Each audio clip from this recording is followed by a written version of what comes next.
Before there was Zeus, before the Titans, even before the earth herself took shape, there was night. Not the kind of night we know today, quiet, familiar, and softened by the glow of the moon.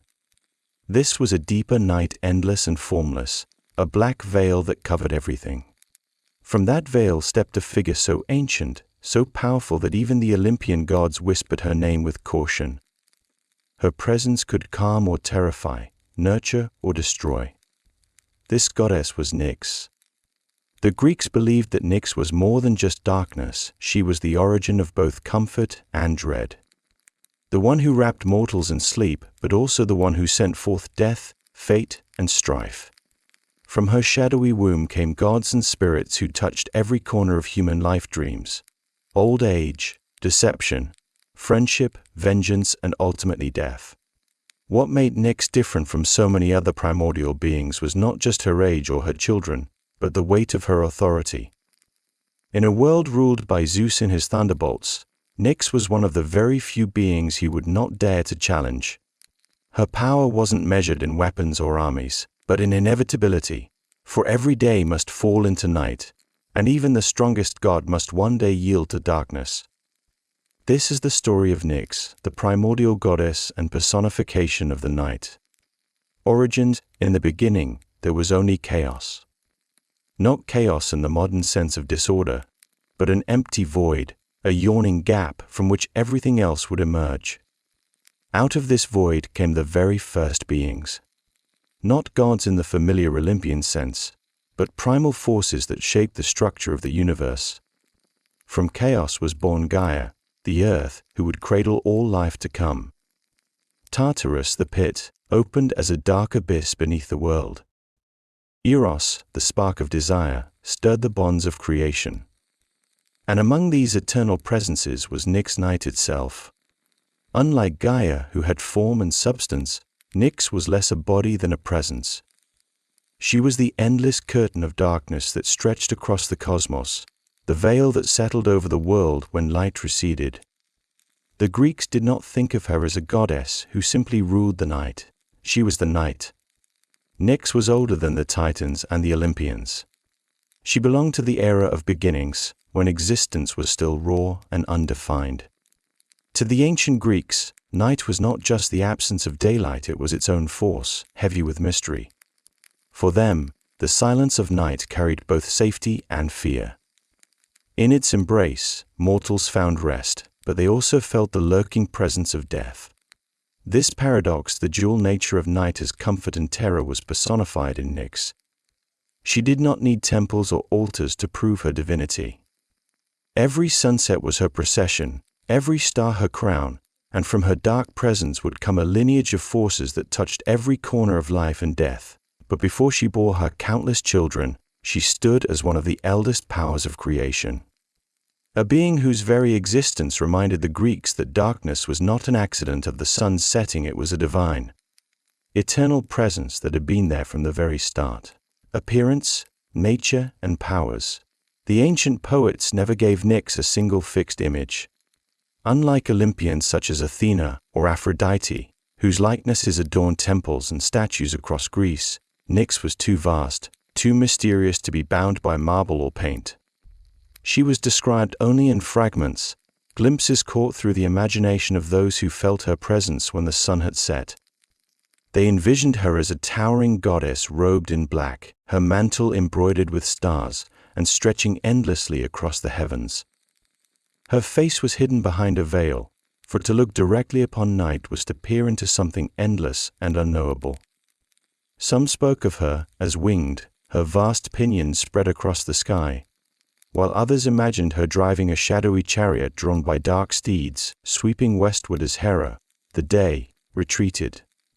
Wherever she went, the world yielded. The brightness of Helios's chariot faded. The fires of men burned low, and silence fell across the earth. Her nature was both protective and dangerous. And in this, she mirrored the very experience of night itself. To farmers and travelers, night could be a blessing: coolness after the heat of day, rest after toil, the comfort of hypnos drifting over the body. Lovers and poets found shelter in her veil, unseen by prying eyes. Yet the same darkness that sheltered also hid thieves, wild beasts, and restless spirits. Mortals both longed for and feared the hour she ruled, and that duality was her nature to comfort with one hand and terrify with the other. Nyx's powers reflected this same paradox. She was not a goddess of thunderbolts or seas, but of inevitabilities, forces that no mortal or god could resist. She did not fight. She did not bargain. She simply was. When night came, it was her arrival. When dreams carried mortals into strange realms, it was her children moving through their minds. When vengeance fell, when old age crept upon the body, when death came silently in the night, all of these could be traced back to her family. She was not just the backdrop of life. She was its hidden pulse. Homer and Hesiod both speak of her in reverent tones. Hesiod names her as one of the firstborn of chaos, a primordial presence alongside Gaia and Eros. Homer, centuries later, tells us that even Zeus, king of the Olympians, dared not confront her. That was her greatest power. Not the clash of weapons or the spectacle of storms, but the fact that no one could escape her. Every day ended in her embrace, and every life eventually passed into her shadow. To the Greeks, Nyx was a reminder that darkness is not the absence of light, but a presence in its own right. A presence that carried both shelter and peril. She was the cloak that protected, the veil that concealed, and the silence that reminded mortals of how small they were under her star-strewn robe. She was, above all else, inevitable. Nyx and Erebus, darkness and night.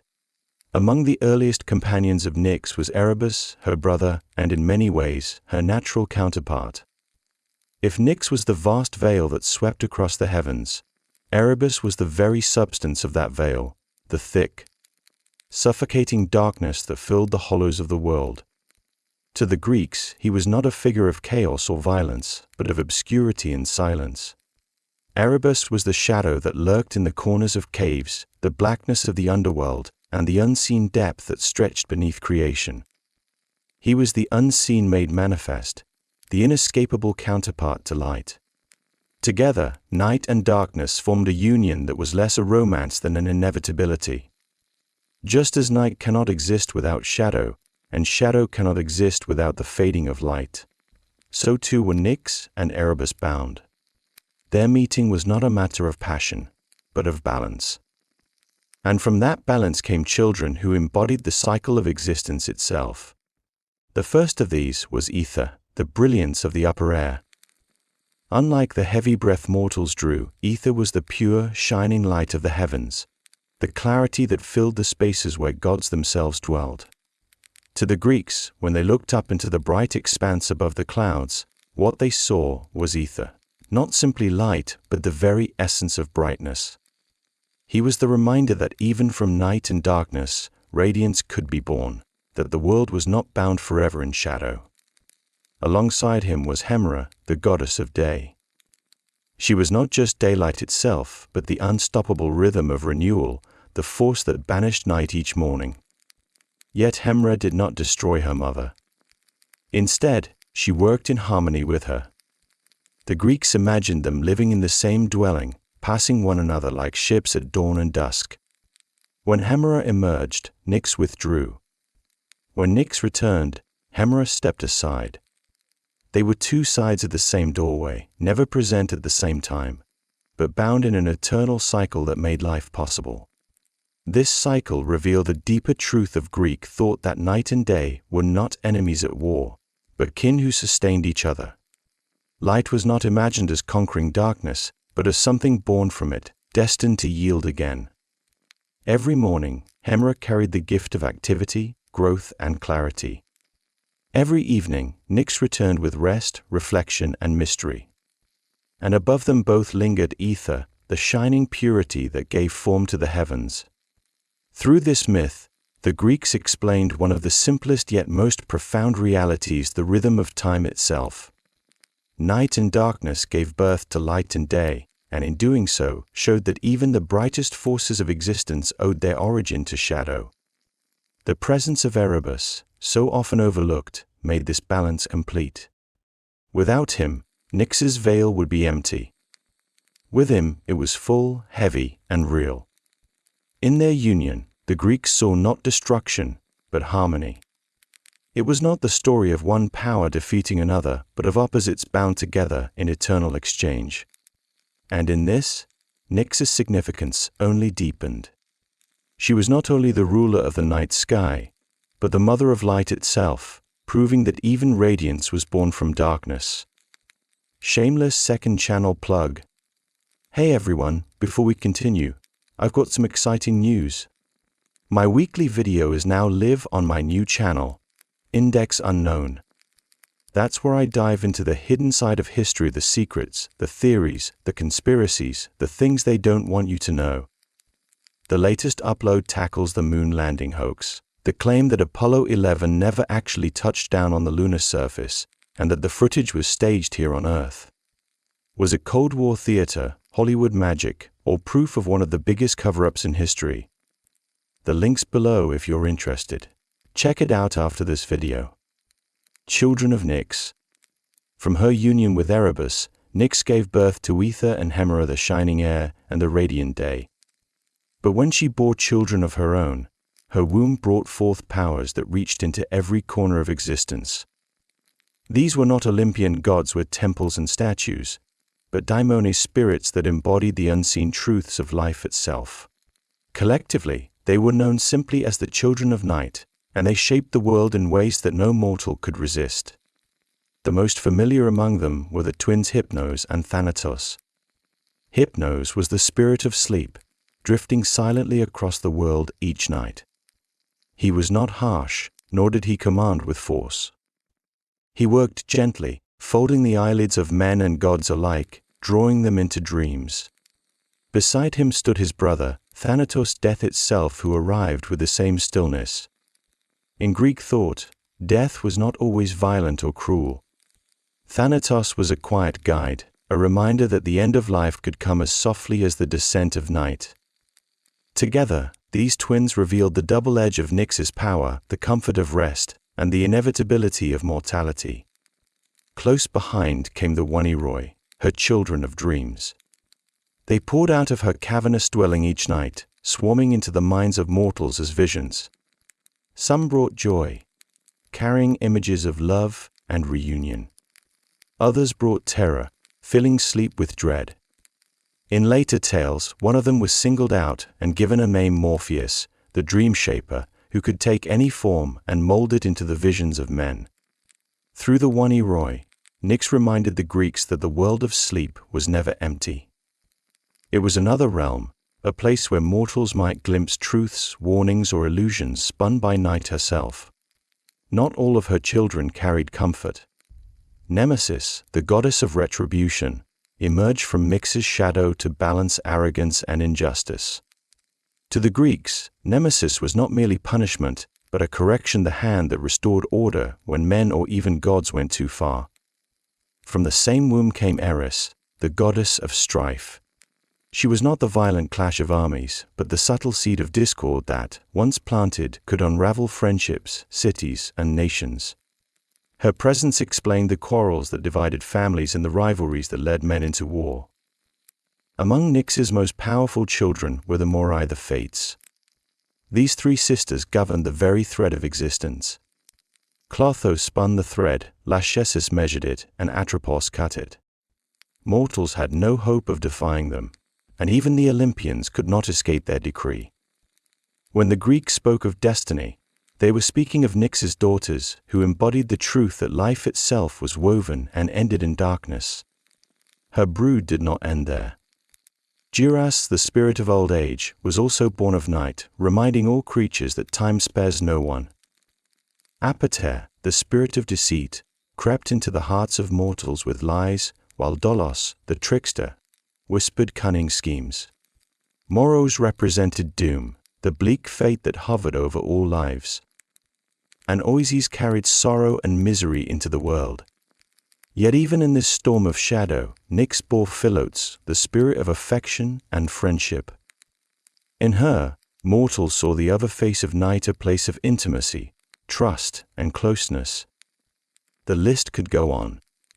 Hesiod and later poets named dozens more, each one an aspect of life that mortals could not master. And that was the essence of Nyx's brood. They were not gods one prayed to for blessings, but forces one endured, feared, or acknowledged. They made visible the parts of existence that lay beyond human control: sleep, death, fate, vengeance, old age, deceit, strife. Through her children, Nyx was everywhere, woven into every dream, every quarrel, every loss, and every quiet night of rest. For the Greeks, this immense family showed the reach of night.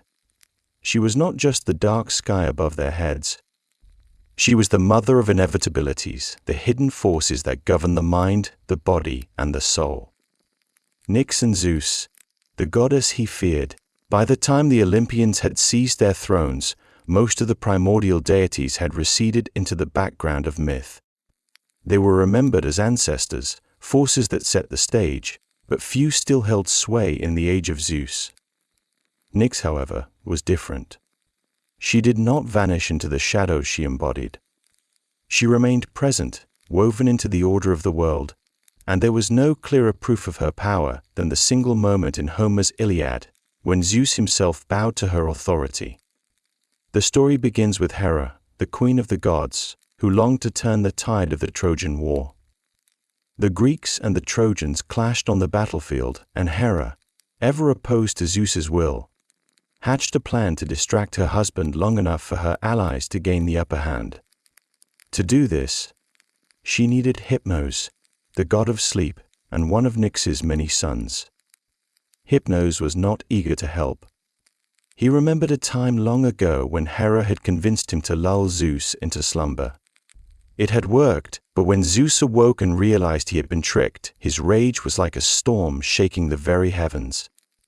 Hypnos fled in terror, darting across the world until at last he reached the safest refuge he knew: the arms of his mother Nyx. And here lies the turning point. Zeus, furious and ready to unleash his vengeance, followed after him.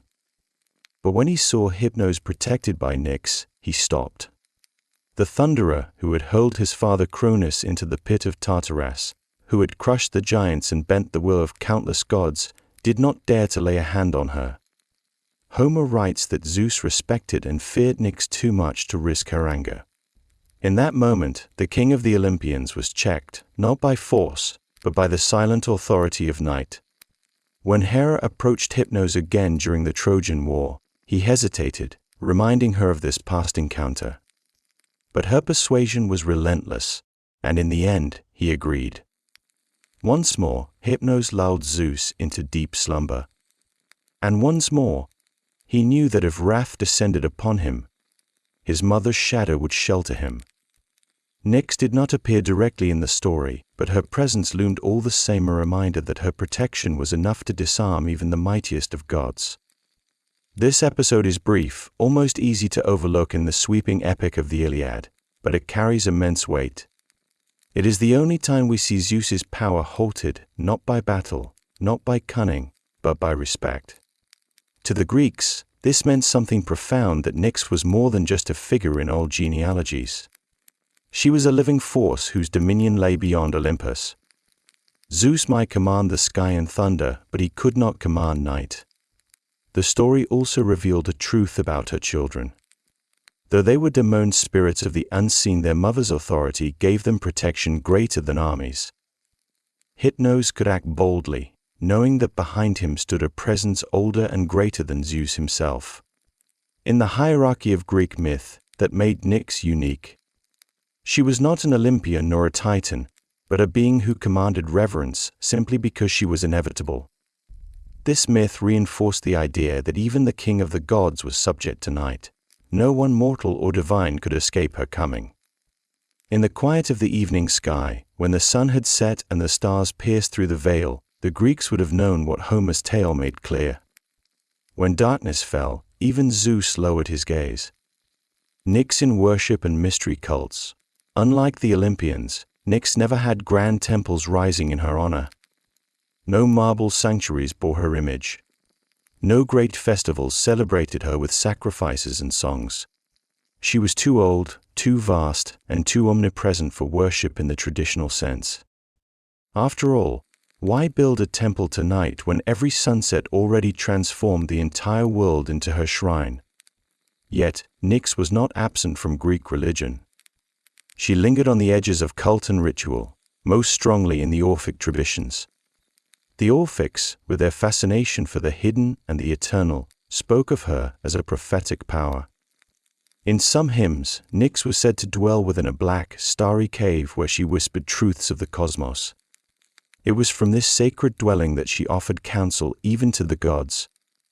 In certain Orphic texts, Uranus and Cronus, the great sky father and the devouring Titan, were said to receive wisdom from Nyx, as though even they needed the guidance of night.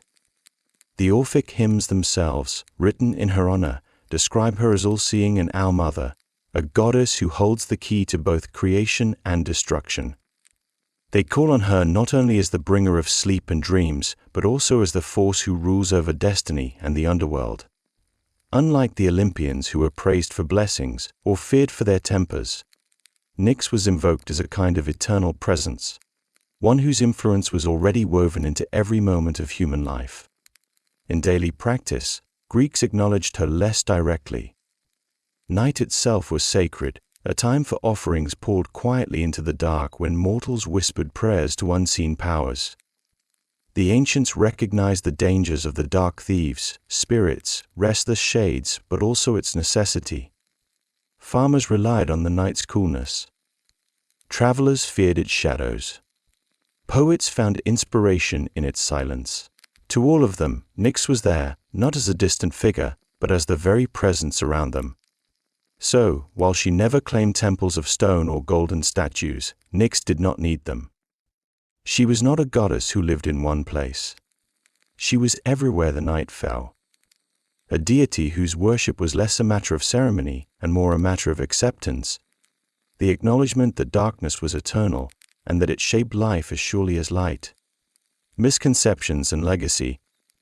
Because Nyx rarely appears in the great epics, it is easy to mistake her for a minor figure in Greek mythology.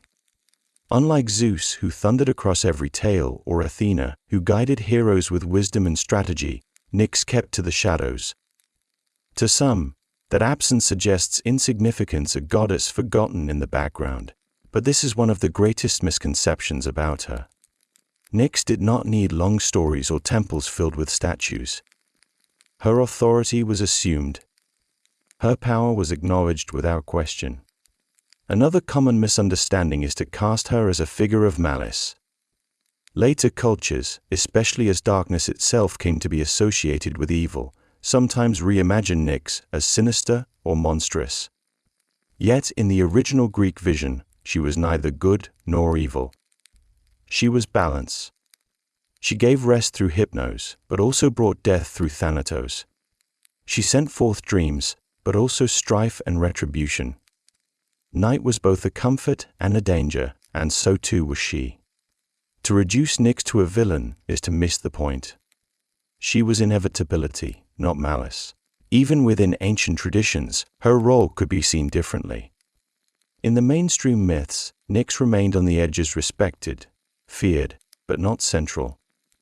By contrast, the Orphic traditions elevated her to a cosmic mother, the source of creation and prophecy. That divergence itself shows her versatility as a symbol. Her legacy did not fade with Greece. In Rome, she was worshipped as Nox, still veiled, still cloaked in constellations. Later, writers and artists continued to draw on her image, casting her as mystery incarnate. In modern times, she is reborn again and again in fantasy, literature, and art, sometimes as the dark goddess of danger, sometimes as the eternal mother of night. What remains constant is the sense that she cannot be escaped. Every evening, when the sun dips below the horizon, Nyx returns.